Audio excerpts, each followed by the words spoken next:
Hello students, हम जो है साइंस का 8th क्लास का सेकंड चैप्टर कर रहे थे, लेटर 2। और ये हमारा जो है कौन सा लेक्चर होगा या फिर मैं कहूँ कौन सी क्लास होगी, तो ये हमारी है क्लास 7। ठीक है, लेक्चर 7 या फिर क्लास 7th है। ठीक है, तो देखिए यहाँ से क्वेश्चन नंबर फर्स्ट क्या है, फिल इन द ब्लैंक। आपको जो है ब्लैंक मीन्स जो खाली स्थान दिए हुए हैं, आपको उसमें आंसर्स लिखने हैं। फर्स्ट है micro organism can be seen with the help of A dash. Micro organism सूक्ष्म जीव हम किसकी सहायता से देख सकते हैं, तो किसकी सहायता से देख सकते हैं, माइक्रोस्कोप सूक्ष्म दर्शी। माइक्रो ऑर्गेनिज्म आए या फिर माइक्रो ऑर्गेनिज्म के लिए एक और वर्ड मैंने आपको पढ़ाया था, माइक्रोब्स। माइक्रोब्स को भी हम क्या कहते हैं, सूक्ष्म जीव। तो माइक्रोब्स को हम किसकी हेल्प से देख सकते हैं, सूक्ष्म जीव सूक्ष्मदर्शी की हेल्प से हम देख सकते हैं। सेकंड है blue green algae fix dash directly from air to enhance fertility of the soil. जो ब्लू ग्रीन एल्गी होती है, जो नीले हरे शैवाल हैं, फिक्स करते हैं किसको, dash directly from air to enhance the fertility of soil. Fertility of soil के लिए सबसे मेन क्या है, नाइट्रोजन N2, जिसका सिंबल है, फॉर्मूला क्या है, N2। नाइट्रोजन का सिंबल होता है N, और नाइट्रोजन गैस के अगर मैं फॉर्मूले मीन्स ये नाइट्रोजन का क्या है, मोलिक्यूल है N2। ठीक है, तो ब्लू ग्रीन एल्गी जो होते हैं, नीले हरे शैवाल, वो मिट्टी में फर्टिलिटी को बढ़ाने के लिए किसको जो है फिक्स रखते हैं, नाइट्रोजन को। फिर थर्ड है alcohol is produced with the help of. Alcohol जो अल्कोहल होता है उसको हम किसकी हेल्प से प्रोड्यूस कर सकते हैं, यीस्ट की हेल्प से। थर्ड का क्या रहेगा, yeast. Four cholera is caused by. Cholera means हैजा जो है वो किसकी वजह से होता है, बैक्टीरियाज की वजह से। हमने पढ़ा था ना, बैक्टीरियाज, वायरस, फंगी, प्रोटोजोआ। ठीक है, तो जो कॉलरा है वो किसकी हेल्प से होता है, बैक्टीरिया की हेल्प से। ठीक है, हिंदी में देख लीजिए, सूक्ष्म जीवों को डैश की सहायता से देखा जा सकता है। तो हम किसकी सहायता से देख सकते हैं सूक्ष्म जीवों को, सूक्ष्मदर्शी की सहायता से। सेकंड है नीले हरे शैवाल वायु से डैश का स्थिरीकरण करते हैं। मीन्स ये जो नीले हरे शैवाल होते हैं, ये मिट्टी में किस चीज को फिक्स रखते हैं ताकि मिट्टी की उर्वरता में वृद्धि हो। तो किसको फिक्स रखते हैं, नाइट्रोजन को। फिर गया है अल्कोहल का उत्पादन डैश नामक सूक्ष्म जीव की सहायता से किया जाता है। तो अल्कोहल कौन प्रोड्यूस करता है, खमीर। कौन प्रोड्यूस करता है, खमीर बोलिए या फिर यीस्ट बोलिए, एक ही बात है। हैजा डैश के द्वारा होता है, तो हैजा जीवाणु द्वारा होता है, बैक्टीरियाज के द्वारा कौन सी बीमारी फैलती है, हैजा। ठीक है, सेकंड है टिक द करेक्ट ऑप्शन। आपको यहाँ पर करेक्ट ऑप्शन बताना है। Yeast is used in the production of. ऊपर भी किया था हमने, अल्कोहल की प्रोडक्शन किसकी हेल्प से की जाती है, यीस्ट की। यहाँ पे सेकंड फॉर्म में क्वेश्चन पूछ लिया कि यीस्ट जो है किसको प्रोड्यूस करता है, शुगर को, अल्कोहल को, हाइड्रोक्लोरिक एसिड को या फिर ऑक्सीजन को। तो जो यीस्ट होता है, जो खमीर होता है, वो किसको प्रोड्यूस करेगा, अल्कोहल। दैट मीन्स खमीर किसकी प्रोडक्शन में हेल्प करता है, अल्कोहल की। यहाँ पर देखिए, यीस्ट का उपयोग निम्न के उत्पादन में होता है, चीनी, अल्कोहल, हाइड्रोक्लोरिक अम्ल या फिर ऑक्सीजन। तो क्या आएगा इसका आंसर, अल्कोहल। अभी ऊपर भी तो बी पार्ट क्या है, the following is an antibiotic. आपको बताना है इन चार ऑप्शन में से कौन सा एंटीबायोटिक है। एंटीबायोटिक का मतलब कि एंटीबायोटिक आपको बताया था, प्रतिरक्षी क्या होते हैं, जो हमारे शरीर में रोग प्रतिरोधक क्षमता पैदा करते हैं। ठीक है, तो एंटीबायोटिक बताना है आपको। तो यहाँ से क्या रहेगा, सोडियम बाइकार्बोनेट है, स्ट्रेप्टोमाइसिन है, अल्कोहल है या फिर यीस्ट है। तो यहाँ पे आंसर क्या रहेगा, स्ट्रेप्टोमाइसिन। स्ट्रेप्टोमाइसिन क्या करता है, ट्यूबरकुलोसिस में, टीबी में जो है एक एंटीबायोटिक का काम करता है।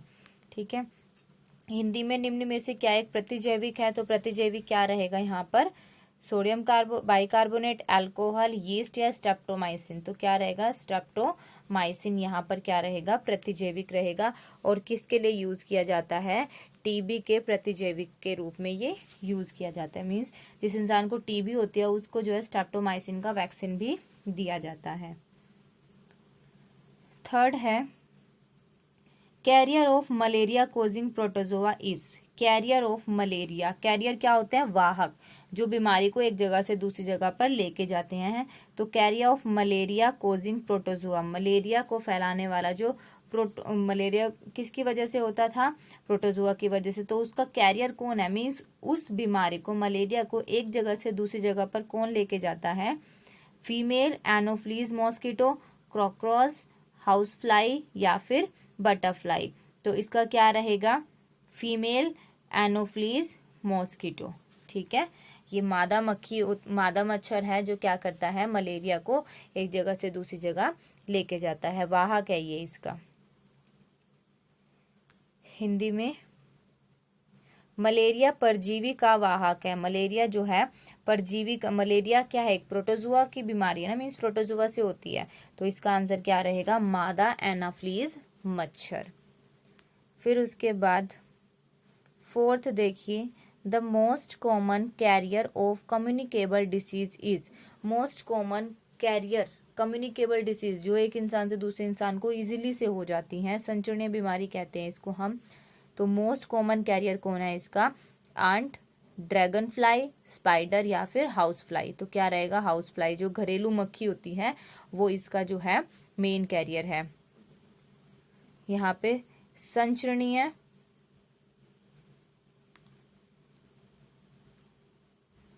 संचरणीय रोगों का सबसे मुख्य कारक क्या है, चींटी, ड्रैगन मक्खी, घरेलू मक्खी या फिर मकड़ी। तो क्या रहेगा, घरेलू मक्खी। ई पार्ट देखिए,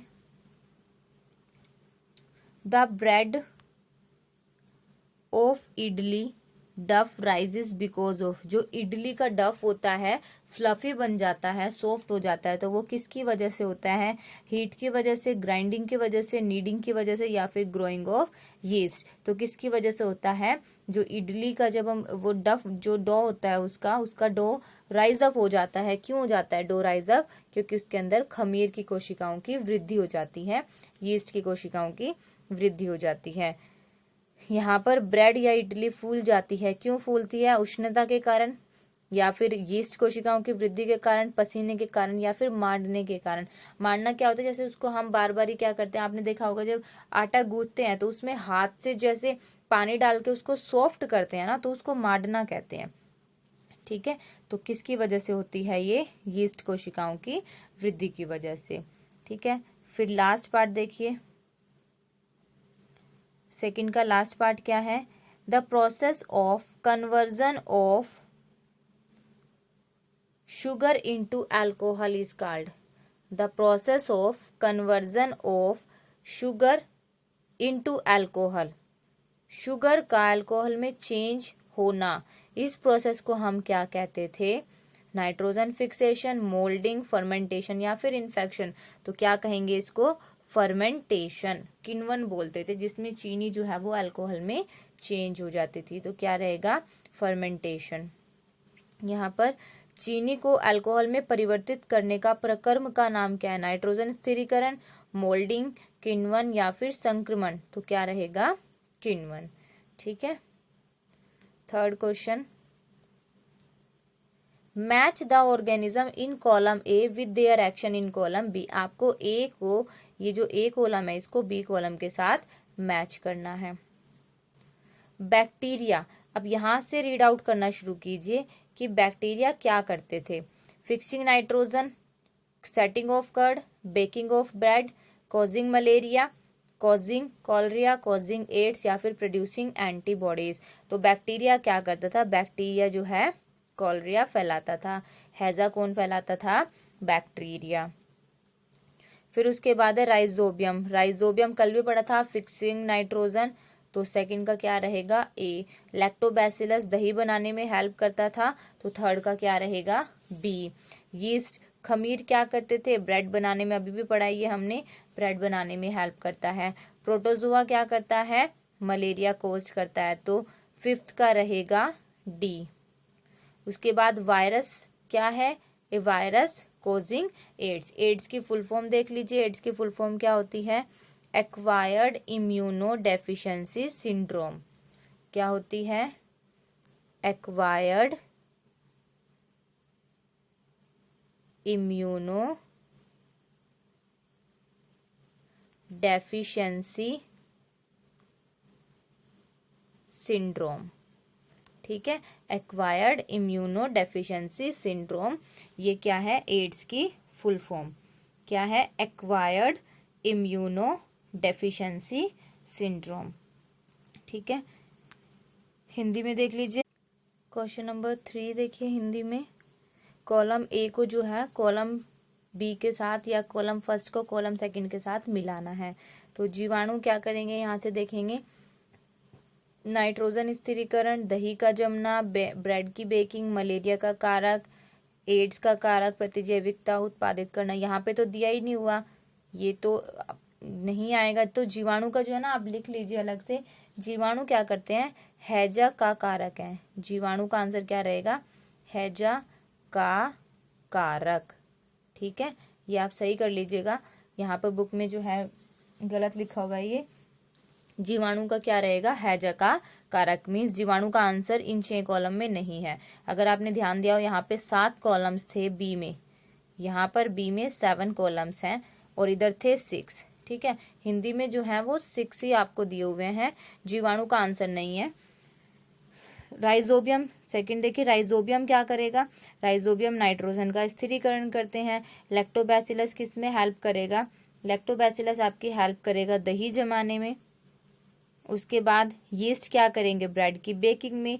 प्रोटोजोआ क्या करेंगे, प्रोटोजोआ किसके लिए थे, मलेरिया के कारक थे। और विषाणु क्या रहेगा, एड्स। ठीक है, और ये प्रतिजैविकता उत्पादित करना, ये किसी का भी आंसर नहीं रहेगा, ये एक्स्ट्रा था यहाँ पे। जीवाणु का आंसर क्या रहेगा, हैजा का कारक। ठीक है, फिर क्वेश्चन नंबर 4 देखिए, can micro organism B seen with naked eyes. कह रहे हैं कि क्या माइक्रो ऑर्गेनिज्म को हम नेक्ड आइज नॉर्मल आंखों से देख सकते हैं। If not how can they be seen, अगर नहीं देख सकते तो उन्हें हम कैसे देख सकते हैं फिर। तो आंसर तो रहेगा नो, कि माइक्रो ऑर्गेनिज्म को जो है हम बिना किसी एड के नॉर्मल आंखों से नहीं देख सकते। Microorganism can not be seen with naked eyes because they are too small. क्यों नहीं देख सकते, क्योंकि वे बहुत छोटे हैं, वे बहुत ही ज़्यादा छोटे हैं, इतने छोटे हैं कि हम उन्हें अपनी नॉर्मल आइज से नहीं देख सकते। So we can only see them under microscope. तो उन्हें देखने के लिए हमें किसकी ज़रूरत पड़ेगी, माइक्रोस्कोप की, सूक्ष्मदर्शी की। यहाँ देखिए, क्या सूक्ष्मजीव बिना यंत्र की सहायता से देखे जा सकते हैं, यदि नहीं तो वे कैसे देखे जा सकते हैं। तो सूक्ष्मजीव बहुत ही छोटे जीव हैं जिन्हें बिना यंत्र देखना संभव नहीं। वे इतने छोटे होते हैं कि उन्हें आप बिना किसी यंत्र के देख ही नहीं सकते। कुछ सूक्ष्मजीव आवर्धन लेंस द्वारा देखे जा सकते हैं। वही सूक्ष्मदर्शी, आवर्धन का मतलब होता है बड़ा करके देखना। सूक्ष्म जीवों को आवर्धन लेंस की सहायता से उनका साइज जो है आपको बड़ा दिखता है, परंतु आमतौर पर सूक्ष्मदर्शी द्वारा ही इन्हें देखना संभव है। आवर्धन लेंस वही चीजों को बड़ा करके दिखाएगा, लेकिन फिर भी उसके लिए क्या यूज किया जा रहा है, सूक्ष्मदर्शी का ही मेन यूज किया जाता है। Question number 5, what are the major group of microorganism. Microorganism के मेजर ग्रुप कौन से हैं।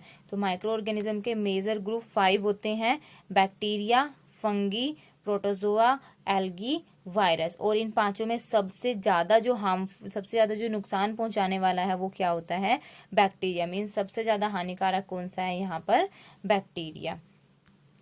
यहाँ पे देखिए, सूक्ष्म जीवों के मुख्य वर्ग कौन कौन से हैं। सूक्ष्म जीवों के क्या हैं, 5, या इसने यहाँ पे क्वेश्चन ऐसे भी दे सकता है कि सूक्ष्म जीवों के 4 वर्गों के नाम लिखने हैं। वर्ग तो 5 हैं, उसने यहाँ पर कितना बोला है, 4। वो 3 भी कह सकता है, वो 2 भी कह सकता है। मैक्सिमम कितने होते हैं, 5। वो क्वेश्चन में 2 भी पूछ सकता है, 3 भी, 4 भी और 5 भी पूछ सकता है। तो हमें 5 पता होने चाहिए।